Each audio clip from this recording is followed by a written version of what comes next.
Salve, salve, rapaziada, como é que vocês estão? Tudo bem? Bom, por aqui tá tudo bem, graças a Deus. Eu sou o professor Fiosier, o seu professor de biologia, e nós estamos aqui, pessoal, para mais uma aula, hein? Para mais uma aula de sistema endócrino, né? Essa aula aqui, mais especificamente, nós iremos trabalhar os hormônios produzidos pelas gônadas, né? É importante a gente saber isso.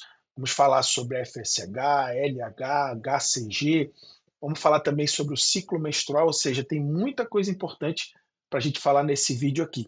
E se você está assistindo esse vídeo no YouTube, não esqueça de já deixar aqui um curtir para nós e também se inscrever no canal para mais aulas aí, tá? Essa aula ela faz parte do curso extensivo de biologia que prepara os alunos para o Enem e para os vestibulares tradicionais também, tá? Se você quiser mais informações sobre como participar desse curso extensivo, tem informações aqui na descrição e tem lá no nosso Instagram também. Aproveita e já segue @proffifiosier. Tudo aqui na descrição para você, beleza? Então vamos lá começar a nossa aula de hoje. E essa aula de hoje a gente vai falar, pessoal, de algumas das glândulas mais importantes do sistema endócrino, tá? Só recapitulando aqui, para você que caiu de paraquedas nessa aula, a gente já teve 5 aulas sobre o sistema endócrino, né? Cada uma falando sobre uma das glândulas. Já falamos sobre hipófise, tanto a parte da adenopófise quanto a parte da neurohipófise. Falamos sobre o papel do hipotálamo, extremamente importante, né, no controle e na produção dos hormônios hipofisários, né, pituitários. Falamos também da glândula pineal, extremamente importante, né, a glândula pineal que produz a melatonina tão famosa, falamos sobre ela. Falamos também, pessoal, sobre a tireoide e as paratireoides. Falamos sobre as suprarrenais, ou adrenais também conhecidas, né? Tanto a região do córtex, que é a parte mais exterior, né, da suprarrenal, bem como a região medular, que é a parte mais interna da suprarrenal, tá? E aí a diferença dos hormônios que são produzidos lá. Adrenalina, ou epinefrina, noradrenalina, norepinefrina. Temos também a aldosterona, o cortisol, enfim, uma série de hormônios já foram falados aqui. E nossa última aula, né, que foi postada lá no curso extensivo de biologia, do Estúdio Biologia, foi sobre o pâncreas, né? Mais especificamente, óbvio, já que a gente está falando aqui, como está aqui embaixo, ó, sistema endócrino, né? A gente falou sobre a porção endócrina do pâncreas, tá? Lembrando que o pâncreas é uma glândula mista e aqui nas gônadas tem uma delas que também é uma glândula mista, a gente vai já falar ainda na aula de hoje, tá? Uma glândula mista ou anfícrina, que é aquela glândula que consegue, né, produzir ou realizar tanto atividades endócrinas quanto atividades exócrinas. Professor, reaviva um pouco a minha memória, refresca um pouco a minha memória, porque eu não estou bem familiarizado com esse termo. O que é endócrino, o que é exócrino? Bom, vamos lá. Bom, quando uma substância ela é produzida por uma glândula endócrina, que é o que nós estamos vendo nessas aulas, a substância ela é denominada de hormônio e ela é lançada onde? Na corrente sanguínea, exatamente. Então, ela é lançada diretamente na corrente sanguínea e são os vasos sanguíneos que são responsáveis por transportar esses hormônios, essas secreções denominadas hormônios ou mensageiros químicos, né, para o órgão-alvo, né, ou para os órgãos-alvo aonde esse hormônio irá atuar. Tá? Então, isso é característica de glândula endócrina. Anatomicamente, ou histoanatomicamente, né, já na parte microscópica, histológica, todas as glândulas são formadas por tecido epitelial de secreção, mas existe uma pequena diferença entre a glândula endócrina e exócrina quanto à anatomia da glândula. A glândula endócrina é aquela que não precisa de ducto secretor, ou seja, de um canalículo, de um canal, por onde vai ser eliminada essa secreção. Não precisa disso. Por que não precisa? Porque é o vaso sanguíneo que leva, que transporta essa substância até o seu órgão-alvo. Então isso fica bem claro, né? Agora, a glândula exócrina ela é um pouquinho diferente. Ela vai precisar desse ducto de secreção. Então, se a gente olha, por exemplo, ao microscópio, né, e tem uma questão, por exemplo, que mostra lá, vamos supor, duas glândulas, né? E essas duas glândulas, através da imagem, a gente precisa da micrografia, né, que é a fotografia de microscópio, a gente precisa identificar se é uma glândula endócrina ou se é uma glândula exócrina. Fica fácil. Por quê? Porque se não tiver ducto secretor, é uma glândula endócrina. E se tiver ducto secretor, fica claro lá o ducto secretorzinho, você vai ver uma imagem lá, um ductozinho, é uma glândula exócrina. Por quê? Porque a glândula exócrina, ela não libera suas secreções dentro da corrente sanguínea, tá? É ela mesma que é, na maioria das vezes, responsável, né, por transportar essa sua secreção até o local onde ela vai atuar. Outro detalhe importante sobre a glândula exócrina é que suas secreções elas recebem nomes variados, vai depender da glândula. Enquanto que lá na glândula endócrina, as secreções, todas elas recebem o mesmo nome, que são hormônios, né? E aí cada hormônio vai ter seu nome, obviamente, mas é tudo hormônio, né? Dentro de um guarda-chuva chamado hormônios. Aqui não. Aqui cada glândula exócrina vai ter a sua própria secreção e vai receber o seu próprio nome. Por exemplo, a glândula salivar é uma glândula exócrina e a secreção que ela produz, chamada saliva. A glândula sudorípara é uma glândula exócrina e a secreção que ela produz é o suor, tá? Então cada uma vai ter o seu nome. Outro detalhe importante é que, no caso da glândula endócrina, as secreções, no caso os hormônios, são lançados diretamente na corrente sanguínea. Na glândula exócrina, não. Tá? Elas são eliminadas ou diretamente para fora do corpo, que é o caso da glândula lacrimal, como é o caso da glândula sudorípara, né?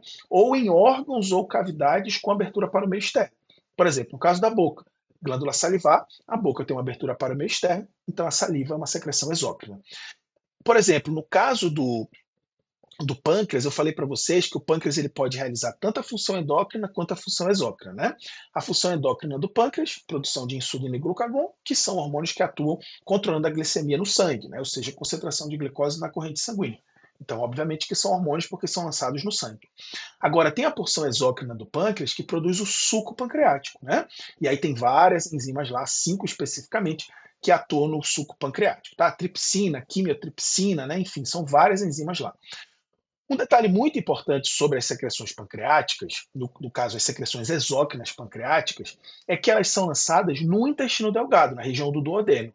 E aí você pode parar e pensar, professor, no intestino delgado, mas o senhor falou que o órgão ele precisa ter uma abertura para o meio externo, né, para que essa secreção seja denominada exócrina. E o intestino delgado tem uma abertura para o meio externo, que é o ânus, né? Beleza? Então, óbvio que o intestino ele é bem longo e tal, mas tem uma abertura para o meio externo lá no final, que é o ânus. Concorda? Então, isso faz com que a secreção do suco pancreático seja denominada exócrina e a insulina e o glucagon sejam denominadas endócrinas, tá? Ou seja, o pâncreas, então, você percebe que ele faz tanto a função endócrina quanto a função exócrina, então é uma glândula mista, ou chamada de glândula anfícrina, ok? Então recebe esse nome também aí. Bom, feito esse disclaimer, pessoal, vamos falar sobre as gônadas, né? Então vou jogar na tua tela aqui uma lousa, né, para a gente trabalhar as gônadas, tá? Então eu vou para lá para que a gente possa discutir um pouquinho a respeito disso. Muito bem, pessoal. Bom, primeiramente a gente tem as gônadas, né? O que são gônadas? São órgãos, tá? Órgãos produtores, beleza? De gametas, tá? Ó, a letra do prof já não é tão boa, né?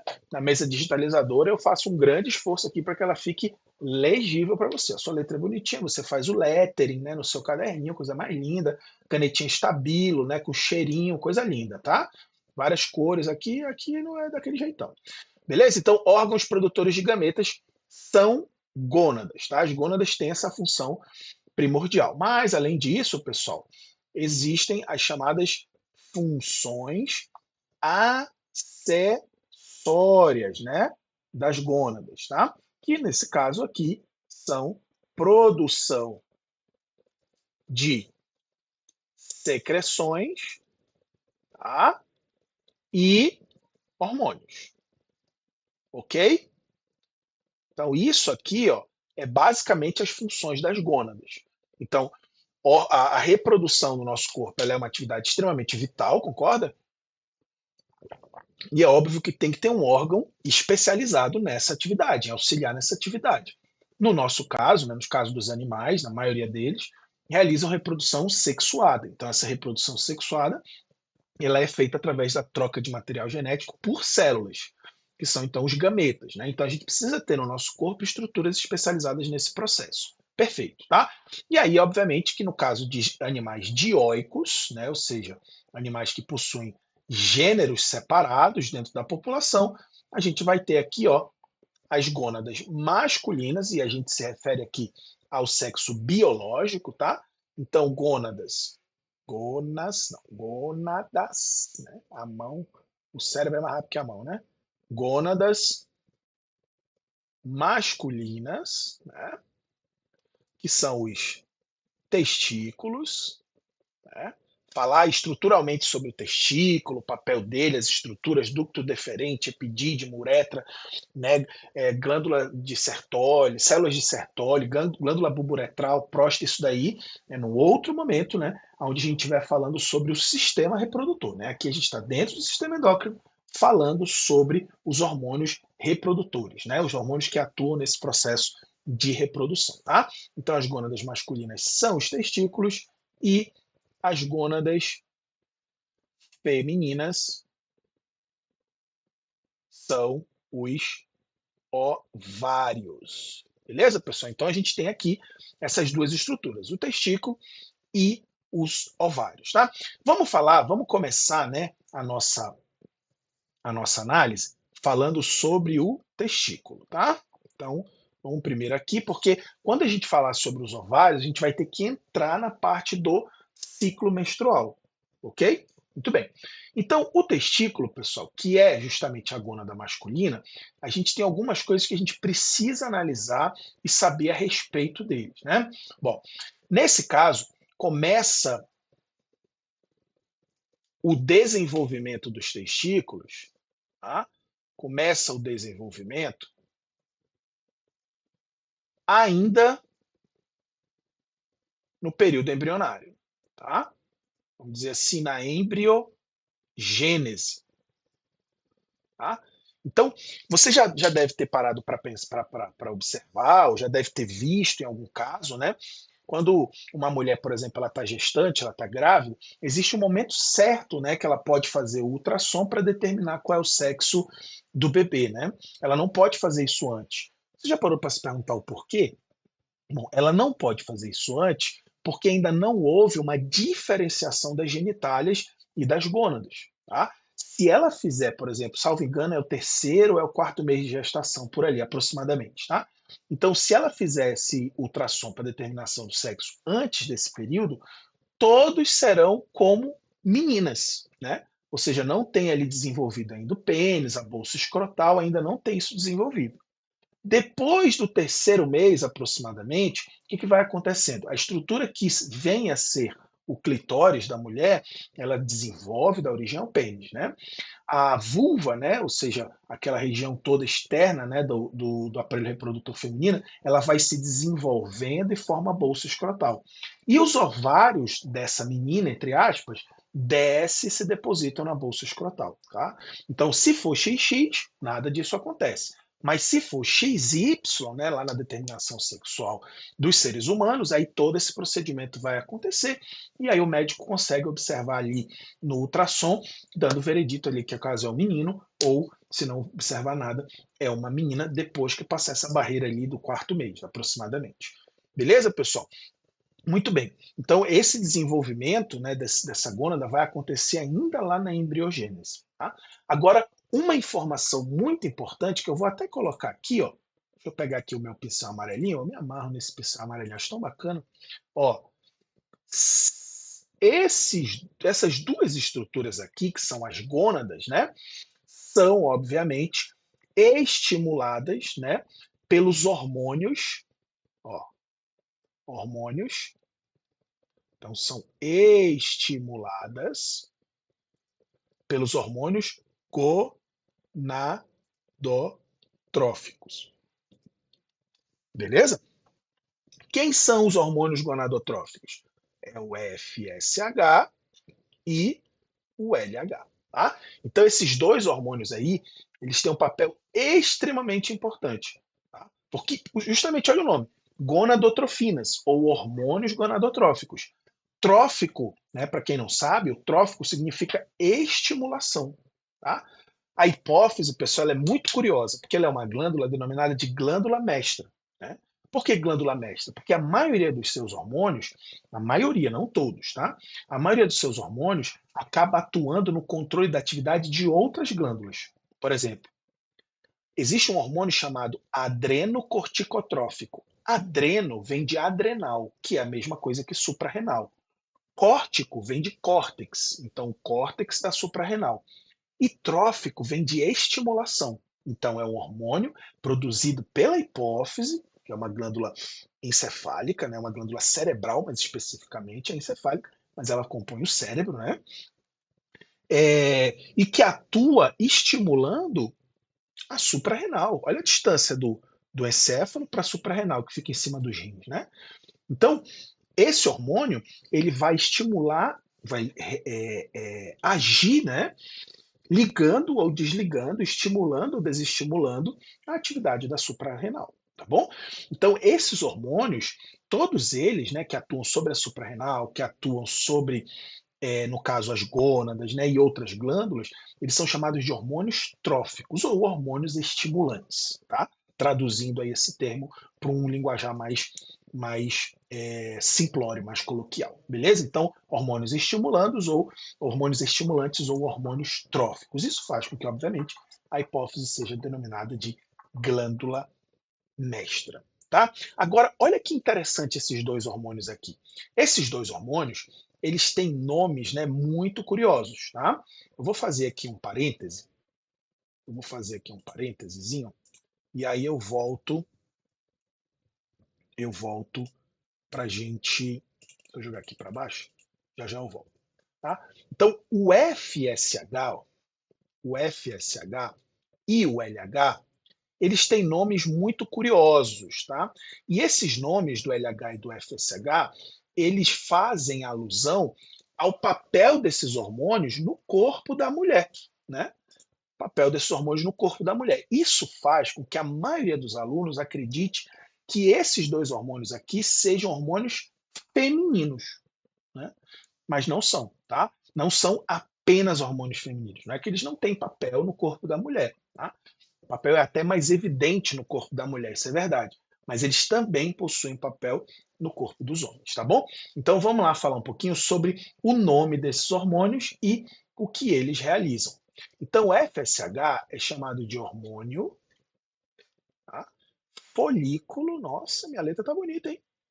Estimulante, tá? Hormônio folículo estimulante. E o LH é chamado de hormônio luteinizante. Tá? Vamos entender um pouquinho isso daqui, para a gente saber de onde vem esses nomes? Vamos lá. Pessoal, é muito importante a gente saber que a mulher, diferentemente do homem, lá no processo de produção dos seus gametas, a chamada gametogênese, é importante você dar uma olhada nisso, tá? A mulher ela tem um período de gametogênese um pouquinho diferente, um pouquinho específico do que acontece com os homens, e eu me refiro a homens biologicamente falando, certo? O XY. No caso da mulher, do XX, ela começa o seu processo de produção de suas células reprodutivas ainda durante o período embrionário. Tá? Esse processo ele é interrompido durante o período embrionário, mas vamos supor assim, de 100% do processo, vamos supor que 80% aconteça durante o período embrionário. Tá? E aí esses 20% restantes vão acontecer após a menarca. O que é a menarca? Primeira menstruação. Então, a partir do momento que a mulher menstrua, ela pega essas células reprodutivas que ainda não estão 100% prontas, né, estão 80% prontas. Essas células reprodutivas são chamadas de folículos ovarianos, ou folículos imaturos, ou células reprodutivas femininas imaturas, tem vários nomes.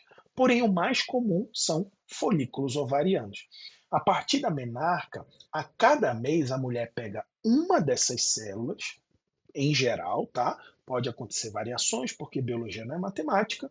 Então, pega uma dessas células e amadurece. Ou seja, essa célula que estava lá dormente desde o seu período embrionário, agora essa mulher com 10, 11, 12 anos, ou seja, essa célula passou todo esse período adormecida, ela começa a pegar uma a uma e a amadurecer. Esse processo de amadurecimento do folículo a gente chama de estimulação do folículo. E é feito, obviamente, pelo hormônio folículo estimulante, pelo FSH. Tá? Então, todos os meses, num determinado período do mês, a concentração desse hormônio ela vai se elevando e uma dessas células lá começa o seu amadurecimento. Então, o FSH é responsável pelo amadurecimento do folículo ovariano. Beleza? Quando este folículo está amadurecido, ou seja, está pronto, agora ele é uma célula reprodutiva pronta, né? Aí a gente tem um outro hormônio que vai ser responsável por pegar esse pegar esse folículo ovariano maduro agora, né? Agora é uma célula reprodutiva, né? Chamada de ovócito secundário, retirar essa célula de dentro do ovário e jogar na tuba uterina, né? Esse processo é chamado de ovulação, tá? Então, quando essa célula reprodutiva agora já madura, célula feminina já madura, é retirada do seu ovário e encaminhada para a tuba uterina, isso tem um nome, é chamada de ovulação. E essa ovulação ela acontece no momento específico do mês, tá? Que é o 14º dia após 14º dia após o primeiro dia da menstruação, tá? A gente vai falar sobre isso na segunda parte da nossa aula, né, desse vídeo, que é onde a gente vai desenhar esse ciclo menstrual e vai entender esses intervalos. O que eu quero que você observe nesse primeiro momento agora é o papel do FSH e o papel do LH. Do FSH ficou claro para nós, e o do LH é o que faz o LH? Depois que esse folículo está maduro, o LH vai lá, pega ele e joga ele para a tuba uterina. Retira ele do ovário e joga isso para a tuba uterina. Tá, professor? Mas de onde vem esse nome? Luteinizante. Bom, esse nome luteinizante ele vem do seguinte ponto, tá? Quando essa célula reprodutiva sai do ovário e vai para a tuba uterina, fica uma espécie de aberturinha, né? Ou seja, ela está lá dentro, né? Ela vai sair, tem que ficar uma aberturinha lá, né? Ou seja, fica um pequeno buraquinho, uma feridinha, entre aspas. Cada autor trata isso de uma forma, tá? Essas células dessa região a gente chama de corpo lúteo. Tá? O corpo lúteo só é observado, ele só é formado se houver a saída dessa célula reprodutiva do ovário em direção ao tubo uterino. Ou seja, se houver a ovulação. Tá? Então, quem estimula a ovulação é o mesmo responsável pela formação do corpo lúteo. É daí que vem hormônio luteinizante. Tá? Então, o hormônio luteinizante é responsável pela ovulação e o hormônio folículo estimulante, ou FSH, é responsável pelo amadurecimento do folículo. Observe que eu estou falando aqui basicamente, né? Eu estou falando aqui basicamente na função desses dois hormônios no corpo da mulher, né? No corpo da mulher. Mas eu falei para vocês que eles também têm função no corpo do homem. Vamos ver essas funções agora? Bom, pessoal, então voltando aqui, ó, vamos ver qual é o papel, né, do FSH e do LH no homem.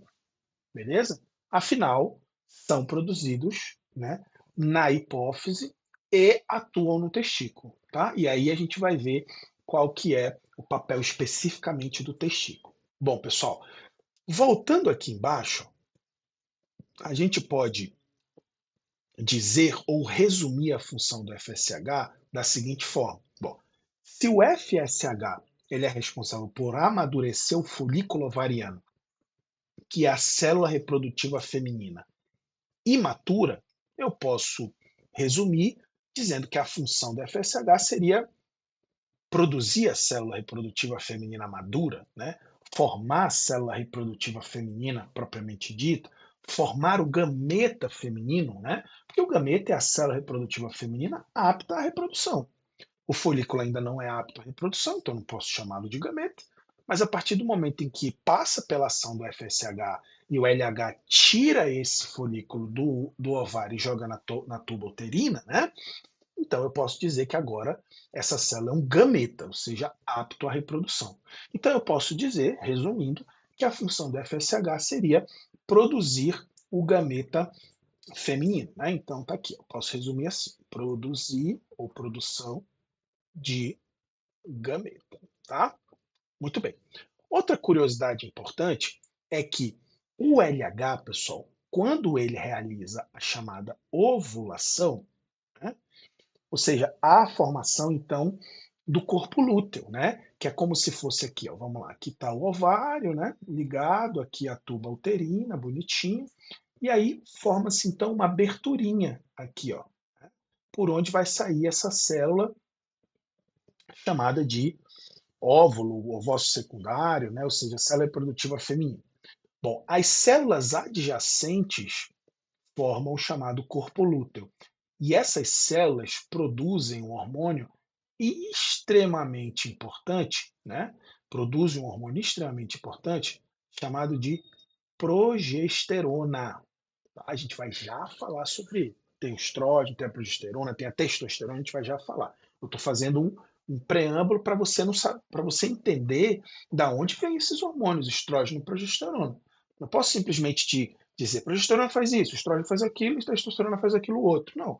Você tem que ter a compreensão da biologia, né? Não basta você decorar de onde sai. O vestibular, sobretudo o Enem, exige que o aluno tenha a habilidade de conectar as informações, de fazer uma análise, né? Eu costumo dizer para os meus alunos, e digo para você que também é meu aluno, né, assistindo esse vídeo, que o Enem, o objetivo principal do Enem é resolver problemas, né?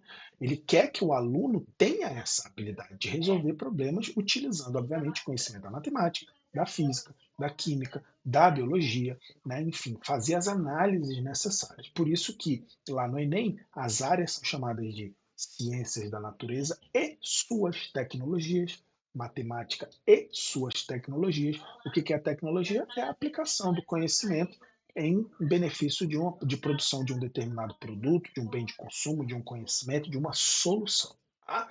Então, pessoal, produzem a progesterona. Bom, esse aqui é um hormônio feminino. Então, eu posso, tá, resumir a função do LH como produção de hormônio feminino. Certo?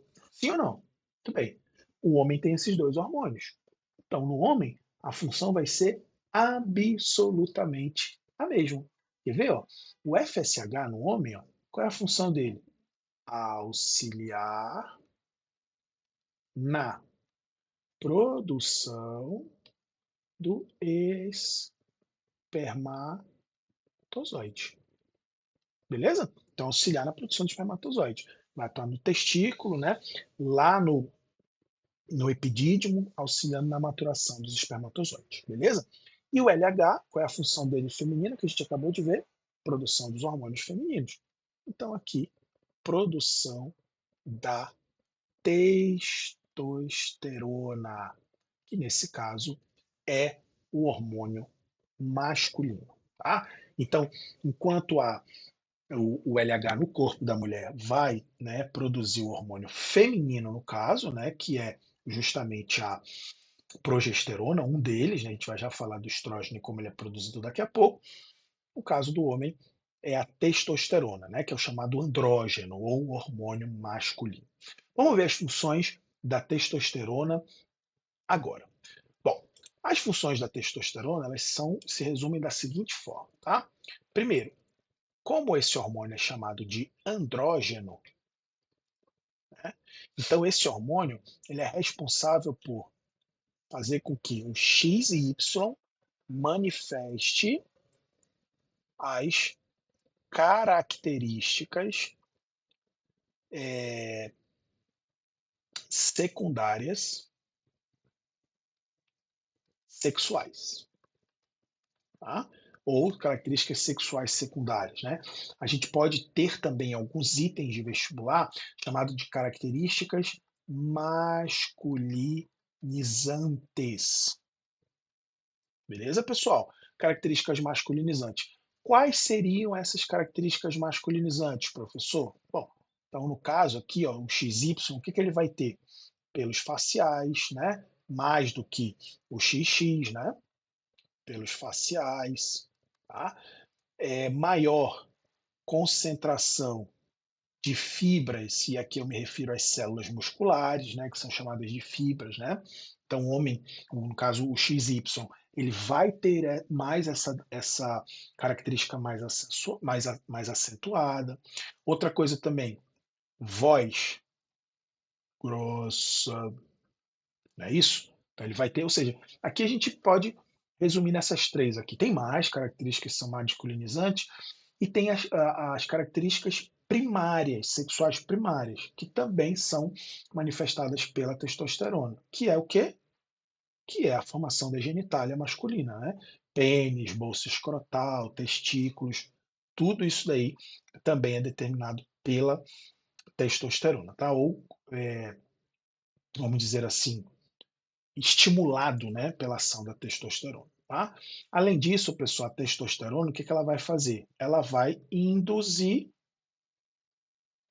a produção de espermatozoide, né? Então, ou seja, ela vai auxiliar aqui o FSH na função da produção de espermatozoide. Beleza isso? Professor, eu já ouvi falar lá na minha academia, né? Eu já ouvi falar lá na minha academia que a mulher pode tomar testosterona, né? Ela pode tomar testosterona, é verdade. Aí existem algumas mulheres que tomam testosterona, tomam andrógenos ou hormônios sintéticos, né? Que são análogos à testosterona, ou seja, fazem a função da testosterona. Vamos lá. Como é que funciona isso? Bom, no caso da mulher, pensa, a testosterona no homem, ela tem como objetivo aumentar a massa muscular, né, que o XY tem. Então, quando o XX toma testosterona, ele vai manifestar características masculinizantes, né? Vai aumentar a quantidade de pelos faciais, né? Vai aumentar, vai engrossar a voz, vai aumentar a massa muscular, e às vezes uma mulher vai para academia, né? Uma pessoa que é XX vai para academia com esse objetivo, né? De ficar maior, de aumentar a sua massa muscular. E aí ela acaba utilizando desse subterfúgio, né? De utilização desse hormônio, né, desses anabolizantes e tudo mais, tá bom? Então, por isso que existe uma relação, tá? É comum a gente observar, observe você, não é normal, não é, vamos dizer assim, uma condição generalista, mas é comum a gente observar que mulheres que fazem a utilização de testosterona tendem a ter uma alteração na voz, tá? Acabam ficando com a voz um pouquinho mais grossa e, consequentemente, também vão ter o engrossamento dos seus pelos, né? Pelos da perna, pelos do rosto, do buço, né? Do braço, isso também acaba acontecendo. Tá bom, pessoal? Tranquilo isso daí? Ficou claro, tá? Então a testosterona é o andrógeno, é o hormônio masculinizante, tá? Beleza, professor, eu entendi. Vamos falar agora dos hormônios feminilizantes, né? Ou femininos. Bom, para isso, a gente tem que vir aqui. Desculpa, você ficou tonto agora. Você ficou tonto agora, né? Vamos falar sobre os ovários, né? Muito bem. O caso dos ovários são as gônadas femininas, né? E aqui nos ovários, pessoal, acontece, obviamente, a produção dos gametas femininos, certo? Belezinha? Muito bem, muito tranquilo. Bom, aqui, pessoal, acontecem duas importantes etapas, tá? Eu vou dividir aqui para ficar bem claro em dois importantes momentos, tá? O primeiro momento, tá, é o amadurecimento dos folículos, né? Bom, a gente já falou que são folículos e a gente já falou que seria o amadurecimento deles, tá? Quando a gente fala em amadurecimento dos folículos, qual é o hormônio que faz isso? É o FSH. Muito bem, muito bem. Só que tem um detalhe, ó. Durante o amadurecimento desse folículo, né? Durante essa etapa, tá? A célula, ou seja, o folículo, ela não está pronta para reprodução, né? Se eu pegar um folículo ovariano e fecundar ele com espermatozoide, nada acontece, tá? Porém, essa célula não está morta. Concorda comigo? Ela é uma célula. Ela só não está madura. O que eu quero dizer? Onde eu quero chegar com isso? É que a partir do momento em que o FSH começa a atuar, fazendo com que essa célula se estimule, né, seja estimulada e se desenvolva, esta célula começa a secretar um hormônio. Tá? E que hormônio é esse, professor? Fala para mim que hormônio é esse. Esse hormônio aqui é o estrógeno. Tá? Esse hormônio aqui, ele é o estrógeno, ou estrogênio. Já ouviu falar desse hormônio? Estrógeno ou estrogênio? Muito bem. Então vamos lá, ó. Esse hormônio aqui, o que que ele faz? Ele é o hormônio que determina, tá, os caracteres sexuais secundários, tá, femininos, beleza? Então, quais seriam, professor, e aqui femininos que eu me refiro ao XX, tá? Então, caracteres sexuais secundários femininos, ou do XX, quais seriam, ó, que as mulheres ficam malucas com isso daqui, né? Aumento da gordura corporal, né? Então, isso daqui é mais comum nas mulheres, né? Por exemplo, acúmulo de líquido, retenção de líquido, o, a celulite, né, é mais comum em mulheres. É difícil o homem ter celulite, né? As mulheres é mais comum isso acontecer, né? No caso do XX, tá? Então, isso é uma característica que é dada pelos hormônios sexuais secundários femininos, né? Que determina essas características, no caso do estrógeno, beleza? Então, isso é uma questão, tá? Outra coisa importante aqui, pessoal, ó, é o alargamento dos quadris, né? Isso aqui geralmente ocorre, pessoal, naquele momento, né, onde a criança está entrando na puberdade e na adolescência, né, que a menina, no caso, o XX, começa a perceber que o corpo está mudando. É isso? Então a cintura fica mais fina, o quadril fica um pouco mais largo, né, desenvolvimento das mamas, né, e isso acontece associado ao quê? Ao início da menstruação, né, a menarca. Então, tem um papel extremamente relacionado com a atividade do estrógeno, né, que é a determinação, que são esses caracteres sexuais secundários feminilizantes, beleza?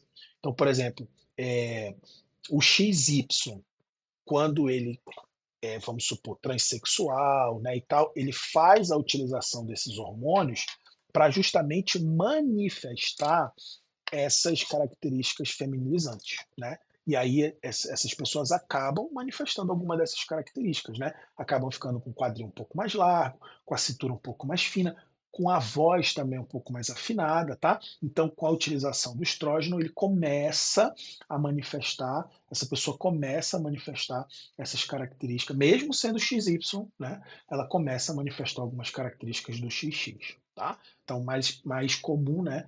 Nos transexuais e tudo mais. Beleza, pessoal? Tranquilo isso daqui? Tá? Então vamos lá. Além disso, olha que interessante, pessoal. O estrógeno ele vai ter uma outra função, tá? Ele vai ter uma outra função que ela vai ficar mais clara quando a gente estiver vendo a segunda parte dessa aula, né, no próximo vídeo, aonde a gente vai falar sobre o ciclo menstrual especificamente, tá bom? Então, o estrógeno, sabe o que ele vai fazer? Ele vai preparar o útero. O útero. Falei de ovário, tuba uterina, útero agora, beleza? Útero, para todos está claro isso, né? Para uma possível gestação. Né? Afinal, se eu amadureci o folículo, se eu transformei a célula produtiva em imadura, perdão, é para quê? É para uma possível gestação, concorda? Que é para a reprodução, a finalidade é essa. Mesmo que a mulher opte em não engravidar naquele momento, ou não engravidar nunca, o corpo dela não sabe disso. Geneticamente, ela está ali, né, o XY, o XX, perdão, está sempre fazendo mês a mês essa preparação. Tá? E o que seria preparar o útero para uma possível gestação? Aí aqui, pessoal, ó, vou baixar um pouquinho, tá? É o espessamento, tá, do endométrio. Professor, eu odeio biologia. Primeiro que odiar é uma palavra muito forte, né? A matéria mais linda, a matéria mais top, a matéria mais bonita, e tu odeia, né? É uma coisa que tu dizer para mim que tu odeia batata frita. Não faz o menor sentido. Acho que o problema está com você, nesse caso, inclusive. Mas fora de brincadeira, assim, por que tem gente que não gosta da biologia? Por causa desses nomes, né? Só aqui, em 5 minutos, eu falei um monte de nome diferente que tu não fala no teu dia a dia, né? Bom, o que é endométrio, pessoal?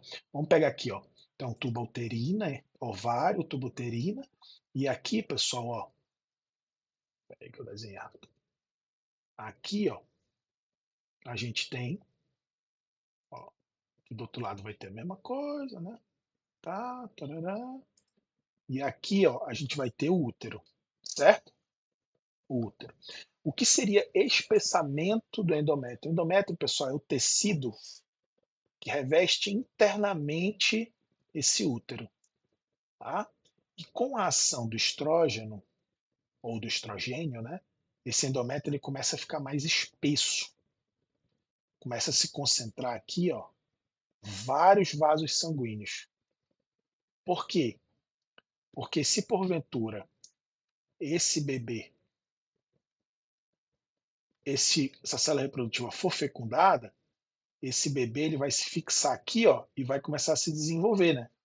Então ele vai precisar de nutrientes, e os nutrientes chegam a ele através do sangue, mesmo antes da formação do cordão umbilical, né? Então eu cheguei por esses vasos sanguíneos do endométrio, tá bom? Então preparar o útero seria preparar o endométrio, espessar o endométrio. Tá bom, pessoal? Beleza. Então, durante o amadurecimento, tá tudo perfeito. Depois que o folículo está maduro, o que acontece mesmo?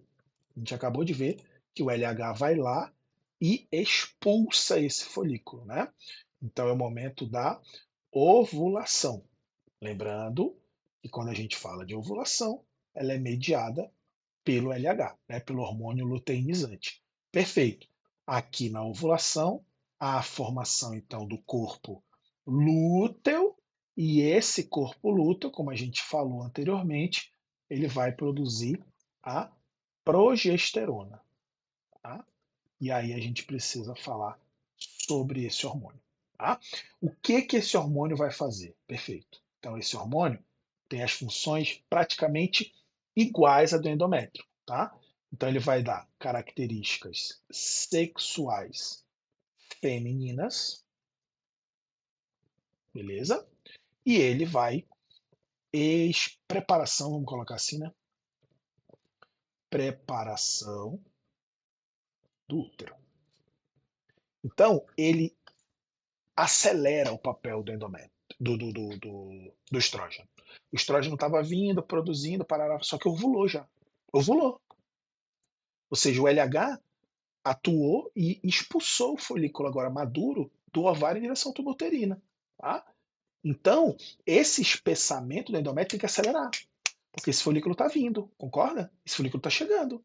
Então, a progesterona vem e dá um boost, né? Acelera esse processo aí, tá? Fazendo com que agora esse, esse endométrio fique espesso, esse útero fique preparadíssimo, né, para uma possível gestação. Professor, e se não acontecer a gestação, o que que acontece? Ah, excelente pergunta. O que acontece se não houver a gestação, a gente já sabe. Mas em âmbitos hormonais, o que vai acontecer se não houver gestação e o que vai acontecer se houver gestação? Bom, essas perguntas a gente vai responder no nosso próximo vídeo. E além disso, no próximo vídeo, pessoal, você que está assistindo aqui no YouTube, então já se inscreve, ativa as notificações, dá um curtir, para quando eu postar esse segundo vídeo, que vai ser logo, você receber lá uma notificação e você acompanhar o final dessa aula.